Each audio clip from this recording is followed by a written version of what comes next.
इलाज medical ABC में आपका हार्दिक स्वागत है।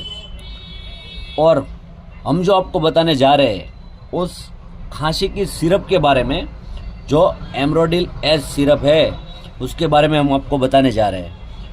और सिरप का फ़ायदा किस चीज़ में उपयोग हो रही है वो ज़रूर से ज़रूर आपको हम बताएंगे, और उसको कैसे यूज़ करना है वो आपको हम बताएंगे ज़रूर। तो एमरोडिल एस सिरप है वो खांसी में ज़्यादा से ज़्यादा उपयोग होने वाली सिरप में से सिरप है। उसको छोटे बच्चे का डोज होता है वो 5 ml देना है। उस ढक्कन में साफ दिख रहा है, और 2.5 और 5 और 10 ml, उसमें 5 ml आपको देना है।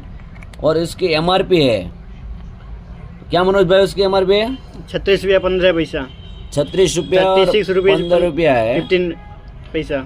और वो एरिस्टो कंपनी जो बना रही है वो स्टैंडर्ड दवा में से एक दवाई मानी जाती है, वो एरिस्टो कंपनी है।